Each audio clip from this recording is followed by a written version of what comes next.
इस मूवी में एक बॉडीगार्ड को एक हिटमैन की सिक्योरिटी दी जाती है जो एक दूसरे को मारना चाहते हैं और लास्ट में वो एक दूसरे के लिए मरने के लिए भी तैयार हो जाते हैं। तो इस मूवी का नाम है द हिटमैन एज बॉडीगार्ड। और फिल्म की स्टार्टिंग में ट्रिपल सिक्योरिटी एजेंट को दिखाया जाता है जो अपने क्लाइंट मिस्टर कुरोसावा को बॉडीगार्ड के रूप में सिक्योरिटी देता है जिससे वो सेफली प्लेन तक पहुंचा देता है। पर कोई शूटर मिस्टर कुरोसावा को प्लेन में बैठे हुए ही शूट कर देता है। इसके बाद उसकी AAA का रैंक गिरा दिया जाता है और उसे जॉब से निकाल दिया जाता है। और फिर 2 साल बाद का समय दिखाया जाता है जहां पर माइकल एक पुरानी सी गाड़ी में बैठा हुआ दिखाया जाता है और वो अपने क्लाइंट को सिक्योरिटी देने के लिए आता है। और फिर माइकल अपने क्लाइंट को सिक्योरिटी देते हुए अपनी गाड़ी में ले जाता है क्योंकि माइकल क्लाइंट पर हमला करने वाले किलर को मार देता है और साथ में क्लाइंट की गाड़ी में बम भी लगा होता है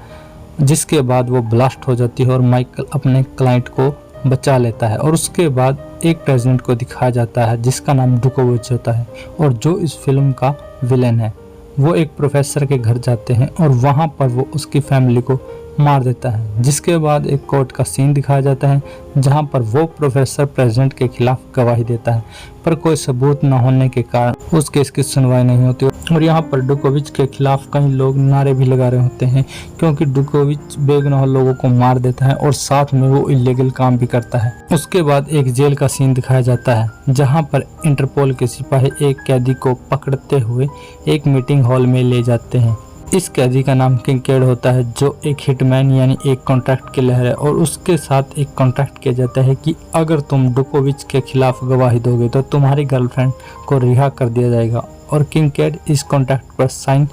कर देता है। और फिर एक इंटरपोल की एजेंट को दिखाया जाता है जिसका नाम रुसेल होता है जो किंकेड को इंटरनेशनल क्रिमिनल कोर्ट में जाने वाली टीम की लीडर होती है। वो किंकेड को अपने साथ कोर्ट में ले जाती है और किंकेड को अगले 27 घंटों में कोर्ट में पेश करना है। और फिर रास्ते में उन पर हमला हो जाता है और हमले में इंटरपोल के सारे सिपाही मारे जाते हैं और उनमें सिर्फ एजेंट रुसेल और किंकेड ही बच पाते हैं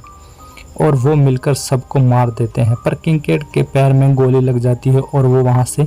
निकल जाते हैं जहाँ पर किंकेड कहता है कि इंटरपोल उनसे मिला हुआ है और एजेंट रुसेल किंकेड को सेफ हाउस में ले जाती है। और किंकेड एजेंट रुसेल को कहता है कि हमें किसी ऐसे शख्स की ज़रूरत है जो इंटरपोल से कनेक्ट ना हो और काबिल भी हो। तो रुसेल माइकल को फ़ोन करती है और उसे अपने पास बुलाती है पर माइकल आने से मना कर देता है और इस पर रुसेल उसको धमकाती है कि मैं तुम्हारी सीक्रेट इंटरपोल को बता दूंगी। तो इस पर माइकल राजी हो जाता है। इसके बाद इंटरपोल का सीन दिखाया जाता है जहां पर इंटरपोल की हेड को उनके सिपाही का फ़ोन आता है कि किंकेड वहां से भाग गया है। इसके बाद इंटरपोल की हेड कहती है कि हमारी टीम में कोई गद्दार है और फिर किंकेड की वाइफ जिस जेल में होती है वहां पर सिक्योरिटी और भी टाइट करने के लिए कह देती है। और उसके बाद जेल का सीन दिखाया जाता है जहां पर किंकेड की वाइफ को कैद किया होता है और फिर किंकेड की वाइफ को दिखाया जाता है जिसका नाम सोनिया होता है। उसके बाद जेल का कर्मचारी उसके पास फ़ोन लेकर आता है और कहता है कि तुम्हारे वकील का फ़ोन आया है जबकि वो फ़ोन किंकेड का होता है। और किंकेड उससे बात करते करते साथ में अपने पैर से गोली भी निकाल रहा होता है ताकि उसे दर्द कम हो क्योंकि वो अपनी वाइफ से बहुत प्यार करता है। अब माइकल रुसेल को बताए हुए एड्रेस पर पहुंच जाता है और यहाँ पर दिखाया जाता है कि रुसेल और माइकल दोनों पहले बॉयफ्रेंड और गर्लफ्रेंड थे और माइकल रुसेल से इसलिए ब्रेकअप कर लेता है क्योंकि माइकल को लगता है कि उसे जापानीज एजेंट का खबर रुसेल ने लीक कर दी थी जिसकी वजह से उसके एजेंट की मौत हो गई और जिसमें इस बात को लेकर काफ़ी बहस होती है। और उसके बाद जब किंकेड और माइकल जब एक दूसरे को देखते हैं तो वो एक दूसरे को मारने लग जाते हैं क्योंकि वो पहले से ही एक दूसरे को जानते हैं और लड़ाई शुरू हो जाती है। पर लड़ाई में किंकेड बेहोश हो जाता है क्योंकि उसके पैर में गोली लगी होती है। और उसके बाद दिखाया जाता है इंटरपोल का एक आदमी जो वहाँ का असिस्टेंट होता है जो डुकोविच के पास आता है और उसे किंकेड के पता लीक करने के पैसे मांगता है। पर प्रेसिडेंट डुकोविच उसके हाथ पर चोट मार देता है और कहता है कि जब तक वो किंकेड को मार नहीं देता तब तक तुम्हें पैसे नहीं मिलेंगे। और यहाँ पर यह पता चलता है कि इंटरपोल की खबरें लीक करने वाला यही आदमी होता है और उसके बाद हॉस्पिटल का सीन दिखाया जाता है जहां पर इंटरपोल का गद्दार मेंबर अपने हेड को फ़ोन कर रहा होता है और तभी पीछे से एक एम्प्लॉय इंटरपोल की हेड को बताती है कि शायद किंकेड सेफ हाउस में है और यहाँ बात इंटरपोल का गद्दार सुन लेता है और वह इसकी सूचना डोकोविच के आदमियों को दे देता है और उसके बाद डोकोविच के आदमी किंकेड को मारने के लिए सेफ हाउस में चले जाते हैं और उसके बाद वहां पर इंटरपोल भी आ जाती है, पर उससे पहले रुसेल वहां से निकल जाती है और फिर माइकल और किंकेड वहां से भागने लगते हैं, पर उन दोनों की आपस में बिल्कुल नहीं बनती और माइकल किंकेड को जो भी कहता है वह उसका बिल्कुल अपोजिट करता है, पर वो दोनों वहां से बच कर निकल जाते हैं। और जब इसका पता इंटरपोल को लगता है कि रुसेल ने किंकेड को सेफ हाउस में रखा था और माइकल को उसको भगाने के लिए बुलाया था, तो रुसेल को जॉब से निकाल दिया जाता है। रास्ते माइकल और किंकेड पर डोकोविच के आदमी हमला करते हैं क्योंकि इंटरपोल का आदमी डोकोविच को उनके बारे में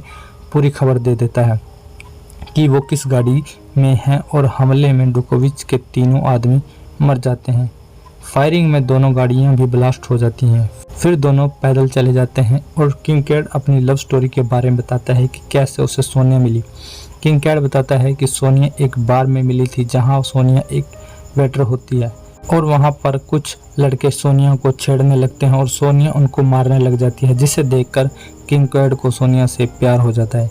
और एक गाड़ी को देखकर वो उनसे एम्स्टर्डम जाने के लिए लिफ्ट मांगते हैं क्योंकि एम्स्टर्डम में माइकल का एक सीक्रेट ठिकाना होता है और वहीं पर सोनिया का जेल में भी रखा होता है। और फिर दोनों माइकल के सीक्रेट ठिकाने पर पहुंच जाते हैं और माइकल रुसेल को फ़ोन करके बताता है कि वो कुछ ही टाइम में कोर्ट में पहुंच जाएंगे, पर किंकेड नहाने के बहाने से निकल जाता है अपनी गर्लफ्रेंड सोनिया को फूल देने के लिए, जहां पर रास्ते में उस पर काफ़ी लोग अटैक करते हैं, पर माइकल उन सबको मार देता है और किंकेड जेल के सामने वाले चर्च पर फूल रख देता है, जिससे उसे पता लग जाता है कि किंकेड उसके पास में ही है। और फिर माइकल किंकेड को बताता है कि उसके और रुसेल के बीच इस बात के लिए झगड़ा हुआ था क्योंकि उसने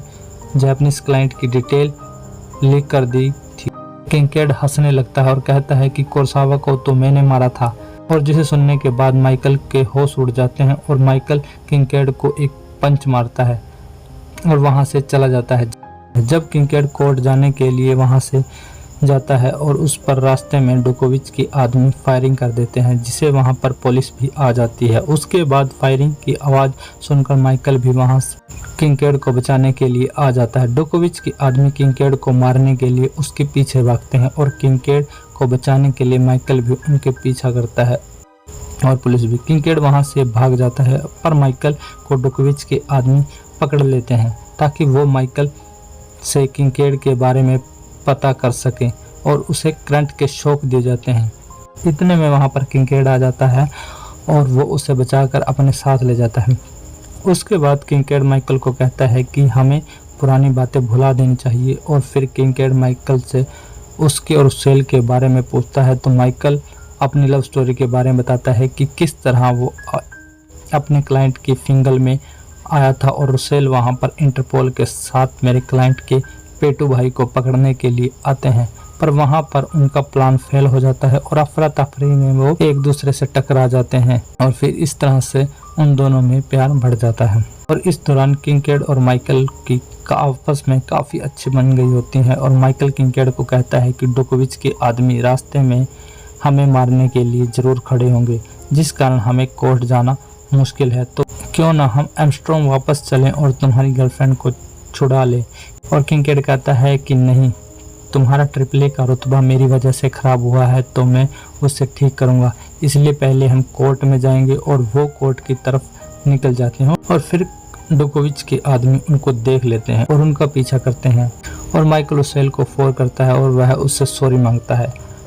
और जब वो उसे आई लव यू कहने वाला ही होता है तो किंकेड की गाड़ी एक पत्थर से टकरा जाती है और माइकल शीशे से निकलकर बाहर गिरता है और तभी उन पर फायरिंग स्टार्ट हो जाती है, जहां पर वो भाग जाता है, पर माइकल का फ़ोन गाड़ी में ही रह जाता है। तो किंकेड रसेल को बताता है कि माइकल तुमसे बहुत प्यार करता है। और फिर काफ़ी फायरिंग के बाद माइकल और किंकेड डोकोविच के सभी आदमियों को मार देते हैं। और उनको मारने के बाद जब वो कोर्ट पहुंचते हैं तो आर्मी वाले एक टूटी गाड़ी को अपनी तरफ आता देखकर उन्हें रोक लेते हैं, तो फिर माइकल कहता है कि ये वही गवाह है जिसको कोर्ट में गवाही देने के लिए बुलाया गया है और फिर दोनों को कोर्ट में ले जाया जाता है। फिर किंकेड कोर्ट में गवाही देता है कि डुकविच ने उसे एक पॉलिटिशियन को मारने का कॉन्ट्रैक्ट दिया था, पर किंकेड उसे मारने से मना कर देता है क्योंकि डुकविच अपने ही गांव के बेगुनाह लोगों को मार देता है और किंकेड किसी भी बेगुनाह को नहीं मारता।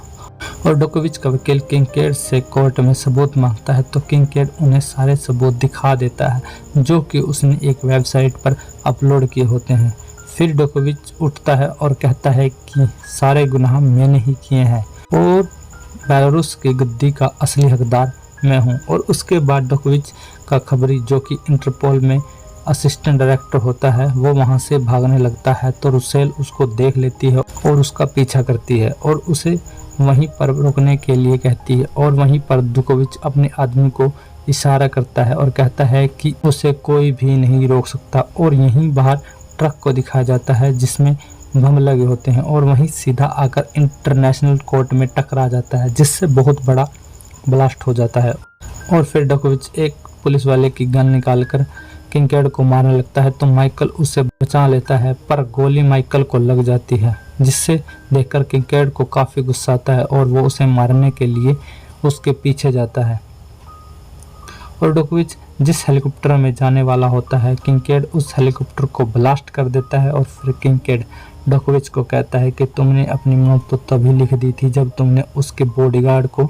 गोली मार दी थी। इतना कहते हैं किंकेड उसे लात मार कर नीचे गिरा देता है और उसकी वहीं पर मौत हो जाती है। और फिर दिखाया जाता है कि रुसेल और असिस्टेंट में लड़ाई हो रही होती है। असिस्टेंट रुसेल को गला दबाकर मारने वाला होता है तो माइकल उसे गोली मार देता है और फिर रुसेल माइकल की मदद के लिए डॉक्टर को बुला कर लाती है और फिर वो दोनों एक दूसरे के करीब आ जाते हैं और माइकल को हॉस्पिटल ले जाते हैं। और फिर माइकल किंकेड से कहता है कि तुम्हें पुलिस से भाग जाना चाहिए तो किंकेड कहता है कि जब तक इंटरपोल उसकी गर्लफ्रेंड को छोड़ नहीं देती तब तक वो उनकी मानेगा और उसके बाद वो भी जेल से भाग जाएगा।